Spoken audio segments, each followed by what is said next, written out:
The fair is about a gathering of practitioners. It is we are inviting migrant organizations which are active in development in different thematic areas on remittances, on capacities, communities, and migrants' rights, which is to me a very unique event because knowing migrants, they have been working on a voluntary basis for many years through their own strengths, their own financial and social capital. And today is a recognition of this effort. They bring with them their knowledge, their experiences, their stories, and their projects. So we can see them and people might be able to get some inspiration to replicate them. Most of the time, migration development are being discussed with policymakers, and they discuss about migrants, about migration, and then migrants are not present.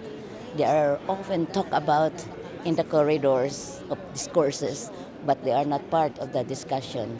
But now they are in the spotlight, and that makes it very interesting. And I believe after this affair, there will be a global network.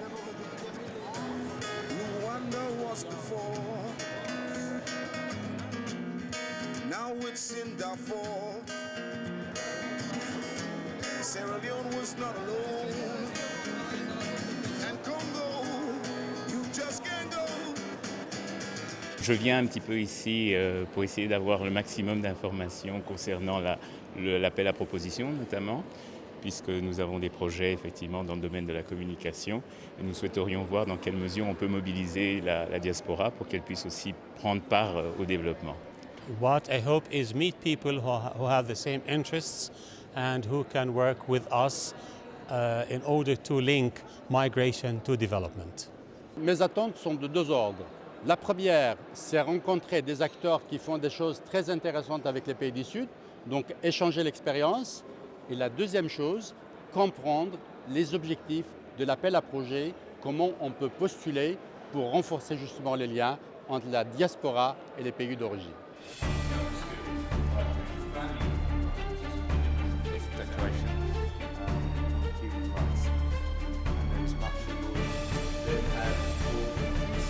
Remittance is a money transfer to a hometown or to loved ones. You're working abroad and you want to support grandma, your cousin, your children that you left behind. Or often also collectively you can decide to send money to support your hometown, to develop a project that will have an impact on the economy back home. So that's the purpose of those remittances, those money transfer.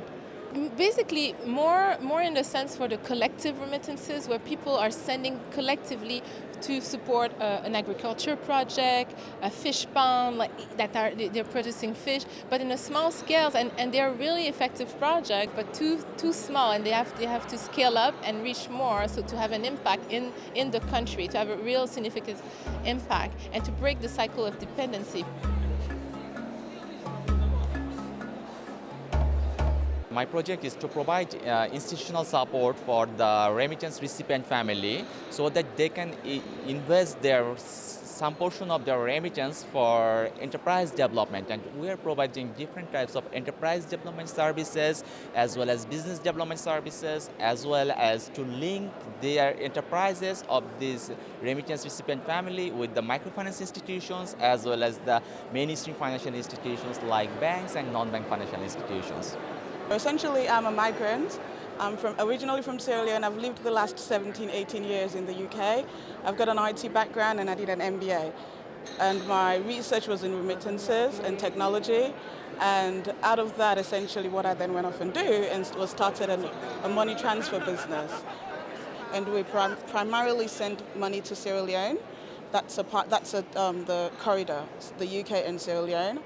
And we've got a program, an initiative that's called the Fadugu Fund. So I'm here representing the Fadugu Fund. The Fadugu Fund, essentially, for every money that's transferred, for every transaction into Sierra Leone, we put the equivalent of $1 aside. And that dollar is used to support small businesses once it's accumulated over 12 months.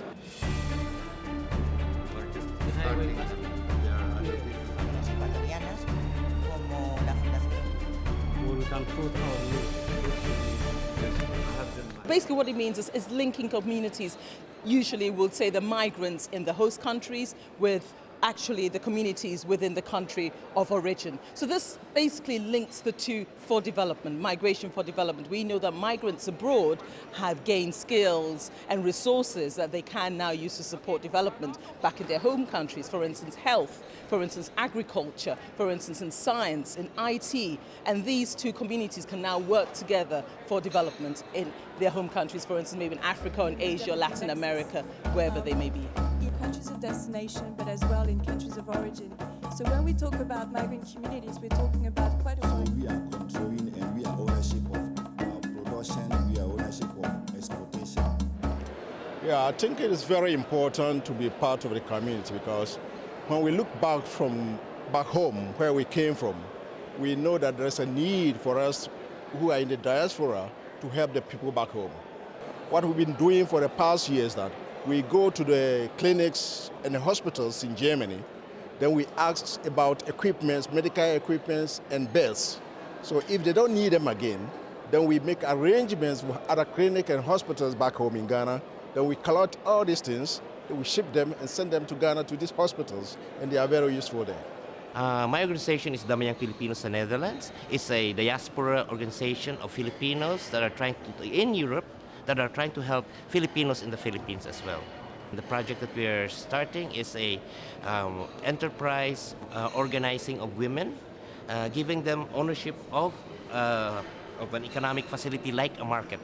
This community market, for instance, is now owned by women, and they're earning from it $20 to $40 a day, each one of them.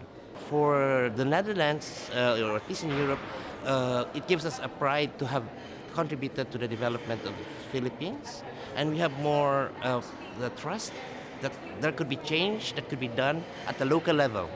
You see that at the local level, we could make an impact because from this project, we were able to elect a village chairperson, a woman, first woman chairperson, and then now she is now representing us at the municipality level. And so we are now part of the policy making of development in that town now. Le réseau IDD, Immigration, Développement, Démocratie, c'est un réseau d'associations issues de l'immigration marocaine en France qui travaillent en partenariat avec des associations villageoises au Maroc, notamment l'association féminine Tuya. Et notre projet, c'est le renforcement de la société civile au Maroc et aussi la mise en place, aider les associations elles-mêmes à se prendre en charge. Notamment l'association Tuya, elle est responsable de son projet. Maintenant, sur les questions de projet de développement, on a pris conscience qu'on peut apporter un certain nombre de choses dans nos villages, nos différentes régions, mais surtout avec les associations qui sont sur place et pas venir faire à leur place quelque chose. Et c'est ça notre approche.